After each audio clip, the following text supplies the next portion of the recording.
সাল্লাল্লাহু আলাইহি ওয়াসাল্লাম, আমি উম্মে হাবিবা যে নবীর হাদিসটা শোনার পরে আমি শপথ করলাম যে কোনদিন 12 রাকাত সুন্নাতকে ছেড়ে দেব না। তাহলে আপনার আগ্রহ কোনখানে আছে? উম্মে হাবিবা একবার হাদিসটা শুনলো, শোনার পরে বলছে আল্লাহ, এতটা আমার মনের জোশ, আগ্রহী, আমার শরীরের দিকে টান এতটাই হলো যে আমি এটা হাদিস শোনার পরে আমি শপথ করলাম আল্লাহ জীবনে আর এই সুন্নাতকে ছেড়ে দেব না। কিন্তু আমি পরিবারের কাছে সুন্নাত হাদিসটা শোনার পরে আমার মন আরো এগিয়ে গেল। তাহলে আপনাকে কদিন বলবো ভাইজান আমার, আমরা যারা বক্তারা বক্তৃতা দিয়ে বেড়াই, মালদার মাটিতে হরিশ্চন্দ্রপুর বলে একটা থানা আছে, ওই থানাটাতে যতটা জালসা হয় পুরো জেলাটাই অতটা জালসা হয় না। তো আমরা হরিশ্চন্দ্রপুর থানাটাকে 1 নম্বর ধরেছি আর কালিয়াচক থানাকে 2 নম্বরে ধরেছি, এত জালসা হয়। তারপরে আপনার মাঝে মাঝে এখানে ওখানে অন্য থানাতে যা হয় তা হয়, কিন্তু 1 নম্বর হরিশ্চন্দ্রপুর থানা, 2 নম্বরে কালিয়াচক থানা। তো কতদিন আপনি শুনবেন যে আপনার জ্ঞান কখন উঠবে? ঋণী হয়ে আছেন, তারপরও আপনি ক্রিসমাস, আপনি 25শে ডিসেম্বরকে মানাবার জন্য আপনি এতটাই আনন্দ করছেন, নতুন বর্ষকে মানাবার জন্য যদিও আপনি ঋণী, যদিও আপনার যেন অনেক টাকা ধার আছে, তারপর নতুন বর্ষকে মানাবার জন্য আপনি দুনিয়ার দিকে আগ্রহী টানে ছুটছেন। কোনখানে আপনার ঈমান আছে? মনের জোশ আপনার কোনখানে আছে? এর দাদারা আমার, আমি আপনাকে এটাই বুঝাতে চাইছি, উম্মে হাবিবা একবার শোনার পরে তার জ্ঞান উঠে গেল, আগ্রহীটা তার বেড়ে গেল। তাহলে আপনি জুমাই বক্তব্য শুনেন, জালসা তো ভরি ভরি কালিয়াচক হয়, তা আপনার মনের আগ্রহীটা কোথায় হারিয়েছে এটা জেনে নিতে হবে যে তোমার কাছ থেকে ঈমান আউট হয়ে গিয়েছে, তার জন্য ইসলামের দিকে আপনার আগ্রহী নাই। একটু হানানা বলবেন, কথা বুঝে এসেছে? একটু হানানা বলুন, মাথাটা নাড়া। অসুবিধা হচ্ছে নাকি কথা বুঝতে? জি, আমার প্রশ্ন এই জায়গাতে, কোথায় আপনার আগ্রহী, কোনখানে আগ্রহী? আপনি শুনবেন শরীয়তের আগ্রহী, দেখেন ভালো করে শুনবেন, একটা একটা করে আপনাকে হাদিস দিচ্ছি যাতে করে আপনার বুঝতে সুবিধা হয়। আল্লাহ রাসূল মরণমুখী, তিনি মরতে চলেছেন, মানে এখনো বেঁচে আছেন, মারা যাবেন। তা আউস বিন খাওলি এসে হযরত আলীকে বলছেন যে আলী, একটা কথা বলবো তোমাকে। কি কথা? দেখেন আগ্রহী কাকে বলে। বলছে ভাইজান আলী, কান খুলে শোনো, আমি তোমাকে একটা ওসিয়ত করে যাই। নবীজি এখন রোগে আক্রান্ত হয়ে আছেন। মানুষের মরণ কখন আসে? আল্লাহ কোরআনে জানিয়ে দিয়েছেন, লা ইস্তাখিরুনা সাআতান ওয়ালা ইস্তাকদিমুন, নির্দিষ্ট সময়ে মানুষের জানখানা কবজ হয় না, আগে হয় না পরে হয়। তো নির্দিষ্ট সময়ে যে জানখানা কবজ হয়, তো নবীজি এখন মরণমুখী, দুনিয়া ছেড়ে নবীজি চলে যাবেন। কোন সময়ে মরণ হবে এটা কেউ আমরা বলতে পারবো না। তাহলে ভাইজান তোমাকে একটা কথা বুঝিয়ে যাই, তুমি কান খুলে শোনো। কি কথা? নবী যেদিন মারা যাবেন, তো সেদিন আমি আউস বিন খাওলি যেন খবরটা পাই। কি খবর পাই? যে নবীজির গোসলের কাজে আমি আউস বিন খাওলি অংশগ্রহণ করব, নবীজির গোসলের কাজে আমি যেন শরীক হব। হযরত আলী বলছেন, কেন আপনি শরীক হবেন? বলছে শরীক হব এই জন্য যে আমি নবীজির উঠাকে, নবীজির বসাকে, নবীজির চলাকে, নবী যা বলেছেন আমি তাই করে মেনে যাই, শরীয়তের উল্টো আমি করি নাই। আমার এতটাই আগ্রহী যে মরবার কালে রাসূল যেদিন মারা যাবেন, তো গোসলের কাজে অংশ নিব, মাথা থেকে নিয়ে পা পর্যন্ত আমার হাতটা নবীজির শরীরে আমি দেব। এটা আমার আগ্রহী হয়। দাদা আমার, আমাকে খবর দিবে, যেহেতু তোমার বাড়ি থেকে আমার বাড়িটা অনেক দূরে আছে, আমি যেন জানতে পারি। যেমন আপনাকে আমি বুঝাই, এই জায়গাটাতে আমি জালসায় এসেছি বলে জানতে পারলাম যে এই গ্রামের একটা মহিলা মারা গিয়েছে, নইলে জানতে পারতাম না। আগে কে জানবে? গ্রামবাসী জানবে, প্রতিবেশী জানবে, তারপরে এলাকা জানবে, তারপর দূর দূরান্ত মানুষেরা জানবে। হযরত আউস বিন খাওলি বলছেন, আলী তুমি কান খুলে শোনো, তুমি নবীজির নিকটে থাকো, যেদিন নবীজি মারা যাবে তো এটা আমাকে ও তোমাকে অনুরোধ করে বলি, আল্লাহর কসম করে বলি, তো নবীজির মৃত্যুর খবরটা যেন আমি পাই।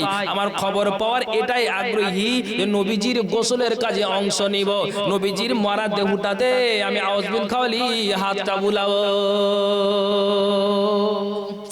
সুবহানাল্লাহ। এই ছিল আগ্রহী সাহাবীদের। আপনার কোনখানে আছে?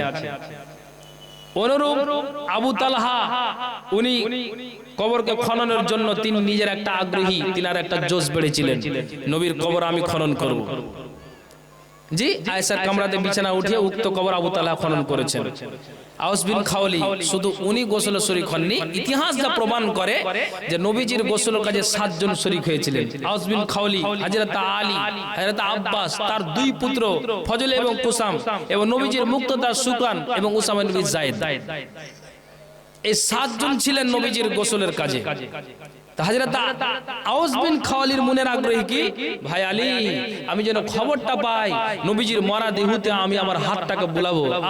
এক একজন এক এক রকম, কেউ পানি ঢেলে দিয়েছিলেন, কেউ শরীরটা কচড়েছিলেন, কেউ আপনার ধৌত করে দিয়েছিলেন, কেউ পানি এগিয়ে দিয়েছিলেন, এইরকম সিস্টেমে নবীজিকে গোসল দিয়েছেন। আমার প্রশ্ন এই জায়গাটাতে, আউস বিন খাওয়ালি মনের জোশে বলছেন যে আমার এতটাই আগ্রহী, নবীর উঠা বসা চলাফেরাকে ভালোবাসি, শরীয়তের আমার কাজ উল্টা নেই, কিন্তু আমি আপনাকে একটা কথা বলি, যে যেন আমি খবরটা পাই আমি যেন নবীজির গোসলের কাজে অংশ নিব। ভাইজান তাহলে আপনাকে বলি, কোন গ্রামে আপনার কোন মহিলা মারা গিয়েছে, কোন আপনার দাদা মারা গিয়েছে, বাবা মারা গিয়েছে, এটা মানুষ আপনার আত্মীয়র কেউ নয়, আপনার বংশের কেউ নয়, কিন্তু আপনি নিজে বাড়ি থেকে যদি একটা কোদালি বের করে কবরস্থান যান, নিজে একটা সব্বলকে বের করে যদি আপনি কবরস্থান যান, মনের আগ্রহী, এটা শরীয়তের একটা কাজ করলেন, নেকির কাজে জড়িত হচ্ছেন, তাহলে মারা যেতে গেলে আত্মীয়র মধ্যে কেউ না হতে গেলেও আউস বিন খাওয়ালির মতো মাথায় আপনি গানটা উঠান, উনি নিজে চেয়ে নিচ্ছেন যে রাসূলের গোসলের কাজে আমি যেন শরীক হতে পারি। ভাই আলী তুমি আমাকে খবরটা দিবে। তেমনি কোন মাইয়া, কোন গ্রামের মহিলা, কোন পুরুষ যদি মারা যায় আর আপনি ওখানে আছেন, তাহলে আপনি কি করবেন? ওই সেই দিন পরিবার দুঃখে থাকবে, তুমি একটা কোদালকে নিয়ে, একটা সব্বলকে নিয়ে তুমি তাদেরকে সহযোগিতা করে দাও, মনের আগ্রহীটা বাড়াও। দুনিয়ার আগ্রহীটা যতটা আছে, মানুষের দিনের আগ্রহী কমে যাচ্ছে, তাহলে এটা যদি আপনার দ্বারা দিয়ে হয়, তাহলে এটা জেনে নিতে হবে যে দিনের আগ্রহী তোমার ভিতরে প্রবেশ করে গিয়েছে। জি, রাসূলের হাদিস, এই আগ্রহী আমার আপনার থাকতে হবে। দাদা আমার, আমি আপনাকে এটাই বোঝাতে চাইছি যে দুনিয়ার জন্য আমরা ছুটছি, দুনিয়ার জন্য এতটা আগ্রহী, আখিরাতের জন্য কই? ভাই কথাটা মনে আসলো, 4টা আমরা লোক, একজন মাস্টার, একজন ডাক্তার আর একজন আলেম, একটা সাধারণ মানুষ, একটা নারীকে দেখতে গিয়েছিলাম, একটা মেয়েকে দেখতে গিয়েছিলাম।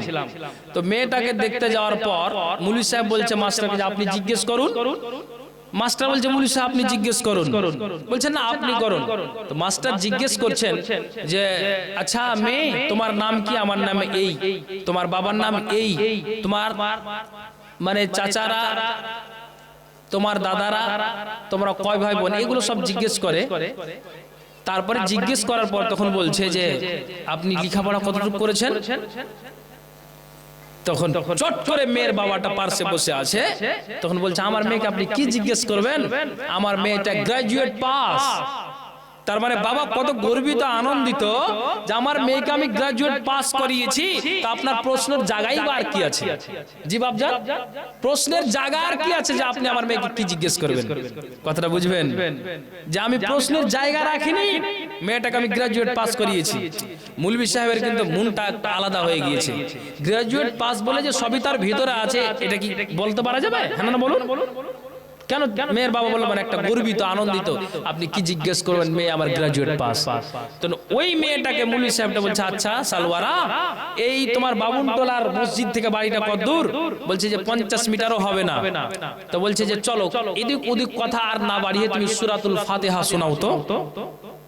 যে মেয়ে গ্রাজুয়েট পাস, তখন কি বলছেন জানেন? বলছে কুল আল্লাহু আহাদ আল্লাহুস সামাদ লাম ইয়ালিদ ওয়া লাম ইউলাদ ওয়া লাম ইয়াকুল লাহু কুফুয়ান আহাদ। এটা সূরা ফাতিহা। সত্যি বলছে আপনাকে, বাস্তবে এই ঘটনা ঘটেছে। মেয়ের বাবার মুখখান কোনখানে থাকলো। আমি শিক্ষার জেনারেলের বিরোধী করছি না, আমার প্রশ্ন এই জায়গাটাতে। এখন আসুন, প্রশ্ন আমার এই জায়গাটাতে, যে মেয়েটাকে আপনি গ্রাজুয়েট পাস করিয়ে দিয়েছেন, অন্তত 50 মিটার দূরে আপনার বাড়ি, তো ওই মেয়েটাকে তো আপনি লাঠি চার্জ করে বুলিয়ে ভালো করে বুঝিয়ে আপনি মসজিদে পাঠিয়ে তো কোরআনটা অন্তত শিক্ষা দিতে পারতেন। হ্যাঁ না বলুন, ঠিক বলছি না ভুল বলছি কথাটা? পারতেন। আসলে জানে যে আলহামদুলিল্লাহ রাব্বিল আলামিন আর রহমান রহিম সূরাটা জানে। যদি সরাসরি বলতে বলি যে আলহামদুলিল্লাহ রাব্বিল আলামিন বলো তো, হয়তো বলে দিত। কিন্তু সূরা ফাতিহা এই সূরার নাম এটা জানা না বলে অন্য সূরা পাঠ করে দিয়েছে। তাহলে মূল্যটাই কোনখানে আছে? অনেক সময় দেখা যায় যে কোশ্চেন না বুঝার কারণে ওদের ভিতরে আছে, কিন্তু কোশ্চেন বুঝতে না পারার কারণে কিন্তু উত্তর দেওয়াটা সম্ভব হয় না। হয় কি হয় না? তাহলে আমার প্রশ্ন এই জায়গাটাতে, মেয়েটাকে পড়াতে পড়াতে আপনি গ্রাজুয়েট পর্যন্ত পৌঁছে দিয়েছেন, আর কোরআন শিক্ষার জন্য 50 মিটার দূরে আপনার মসজিদ থেকে বাড়ি, কোরআনটা শিক্ষা দিতে পারলেন না। মূল্যটাই কি আছে আপনার? এই জায়গা আপনাকে এখানে বলতে চাইছি যে দুনিয়ার জন্য আপনার আমার আগ্রহী বেড়ে যাচ্ছে, তো দিনের জন্য কোনখানে বাড়ছে? কোনখানে বাড়ছে? আছি কোন জায়গাতে দাঁড়িয়ে?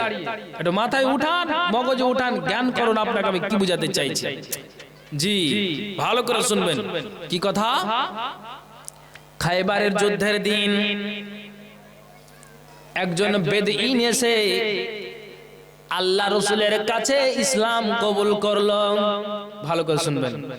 ইসলাম কবুল করে নেওয়ার পর এবার ওই ব্যক্তিটা আর বাড়িতে বসে থাকলো না, ওই বেদুইন এসে যুদ্ধের ময়দানে শরীক হলো, যুদ্ধতে শরীক হলো। এবার যুদ্ধের ময়দানে নামলো, নামার পরে যখন ওরা পরাজয়ের মুখে, তখন তারা মালগুলোকে ছেড়ে, গনিমতের মালগুলোকে ছেড়ে, যতগুলি সামান নিয়ে এসেছিল ওই সামানগুলোকে, মালগুলোকে ছেড়ে ওই কাফেরেরা আপনার জন্য পলায়ন শুরু করে দেয়। তখন মুসলিম বাহিনীরা কি করলো? ওই মালগুলোকে এক জায়গাতে জমা করে দিল। কাকে বলে? দিনের আগ্রহী দাদারা আমার কান খুলে শুনবেন। এবার যেন ওই মালটাকে এক জায়গায় জমা করলো। রাসূলের কাছে খবর গেল যে এরা যেন কি করেছে, সব এরা পরাজয় হয়ে পালিয়ে গিয়েছে, মালগুলো আমাদের কাছে জমা আছে। আল্লাহ পাকের রাসূল তখন বললেন যে বেদুইনটা আপনার জন্য যুদ্ধের আগে আমার কাছে এসে ইসলাম কবুল করেছে, দ্বীনকে মেনে নিয়েছে, কোরআনকে মেনে নিয়েছে, রাসূলের হাদিসকে মেনে নিয়েছে। আল্লাহ পাকের রাসূল বলছেন, ওরে দুনিয়ার মানুষেরা কান খুলে শোনো। নবীজি বললেন সাহাবীদেরকে যে গানিমাতের মালটা বন্টন হবে, যে গানিমাতের মালটা ভাগ হবে, যে গানিমাতের মালটা এখন যেন সাহাবীদের ভিতরে একবারে বন্টন করে দেওয়া হবে। তো ওই গানিমাতের মালের যে অংশ ফারাইজ বলে ওই বেদুইনকেও মালটা দিতে হবে, যেহেতু এখন এই বেদুইনটা হলো আমাদের দলের লোক। কথা বুঝবেন? তো মাল ভাগ করতে করতে যখন বেদুইনকে মালটা দিয়েছে, দিনের আগ্রহী কাকে বলে? আমার প্রশ্ন এই জায়গাটাতে। যখন মালটা হাতে পেয়েছে তখন অবাক হয়ে গেছে, আমি এখন টাটকা মুসলমান, আর যে আমি এসেছি যুদ্ধের ময়দানে। মানুষ সবাই বলবে, সাহাবীরা, সঙ্গীরা, সাথীরা, যে মালের লোভে এই মুহূর্তে ইসলাম কবুল করেছে। মানুষের যদি প্রশ্ন করেই দেয় কে কার মুখে হাত দেয়, এটা তার মনের একটা ধারণা। ওই মালটাকে নিয়ে আল্লাহ পাকের রাসূলের কাছে হাজির হয়েছেন। ভালো করে শুনবেন। মালটাকে নিয়ে যখন হাজির হলো, তা হাজির হয়ে যাওয়ার পরে নবীজিকে বলছেন, ইয়া রাসূলুল্লাহ, এই যে গানিমাতের মাল আমার হাতে আছে, নবীজি গো, এই মালটা যে আমি হাতে নিয়ে আছি, তো এই মালটা যে আমি হাতে নিয়ে আছি, তো এই মালের লোভে আমি ইসলাম কবুল করিনি। দুনিয়ার মানুষ জানবে যে একজন বেদুইন ইসলাম কবুল করেছে এই মুহূর্তে, না তো গানিমাতের মালকে পাবার জন্য, লোভের জন্য ইসলামটা কবুল করেছে। আল্লাহ পাকের রাসূল, এটা আমার মোটেই লোভ নেই, এটা আমার মোটেই বুনের ভিতরে আমার কল্পনা নেই যে গানিমাতের মালটা আমিও ভাগ পাবো আর আমাকে আপনি ভাগ দিবেন।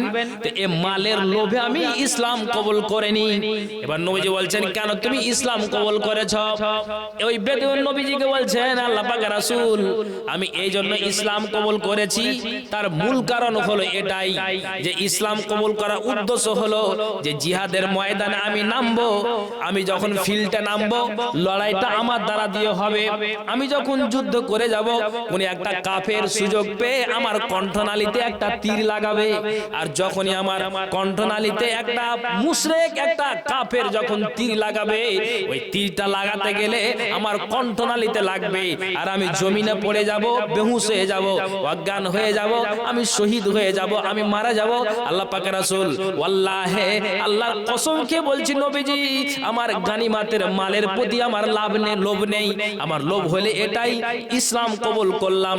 আর একজন কাফের আমার কণ্ঠনালীতে তীর লাগাবে আর ওই তীরটা লাগাবে তখন আমি যেন আহত হয়ে নিহত হব, শহীদের দরজা পাবো, এটাই আমার মনের তামান্না আল্লাহ পাকের রাসূল, এটাই আমার মনের আগ্রহী আল্লাহ পাকের রাসূল। কেননা শহীদেরা কিয়ামতের দিন তারা যেন উঁচু স্থানে থাকবে, শহীদের হিসাব নিকাশ হবে না। তো আমার আগ্রহী এটাই যে আমি জিহাদের ময়দানে নামবো আর একটা কাফের আমাকে মারবে আর আমি শহীদ হয়ে চলে যাব। আমার এটাই লোভ ছিল আল্লাহ পাকের রাসূল। নবীজি গো আমার গানিমাতের মালের প্রতি কিঞ্চিত পরিমাণ লোভ লালসা নাই। বলুন সুবহানাল্লাহ। এই ছিল আমার আগ্রহী নবীজি। আল্লাহ পাক রাসূল এবার জবাব কি দিচ্ছেন, এ বেদুন তুমি কান খুলে শোনো, যদি তোমার এটা অন্তরঙ্গ কথা হয়ে থাকে, যদি তোমার এটা ভিতরে সত্যি এই কথাটা তুমি বলতে পারো, সত্যি যদি ঈমানের সহিত তোমার কথাটা বের হয় যে আমার আগ্রহী এটাই যে একজন বেদুইন আমাকে একজন কাফের মারবে আর শহীদ হয়ে যাব, এটা আমার আগ্রহী, এটা যদি তোমার ভিতরে থেকে থাকে তাহলে নিশ্চয় আল্লাহ তাআলা এটা তোমার আশাকে পূরণ করবেন। পরে যুদ্ধের ময়দানে নেমে ওই ব্যক্তিটাকে একটা কাফের তীর লেগে মেরেছিল আর তীরটা এসে কণ্ঠনালীতে পড়েছিল। এখন আমি আগেও বাড়ছি না পিছনেও যাচ্ছি না। প্রশ্ন আমার এই জায়গাটাতে, একটা আপনার বেদুইন মুসলমান হলো, মালের প্রতি তার লোভ নেই, আখিরাতটা কিভাবে ভালো হবে, কবরটা আমার কিভাবে ভালো হবে, এটাই তার আশা, এটাই তার আগ্রহী। আর নবীজিকে এই কথাটাই বললেন, এর দুনিয়ার মানুষেরা।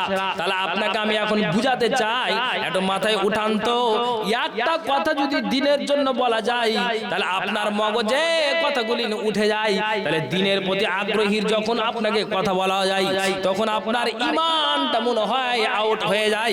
আপনি এই বেদুইন থেকে একটা শিক্ষা নেন তো, যে বেদুইন বলছেন মালের লোভ লালসা নেই, আমি শহীদের দরজা পেতে চাই, এটাই আমার আগ্রহী আল্লাহ পাকের রাসূল, আমি এটাই জীবনের আশা পূরণ করতে চাই।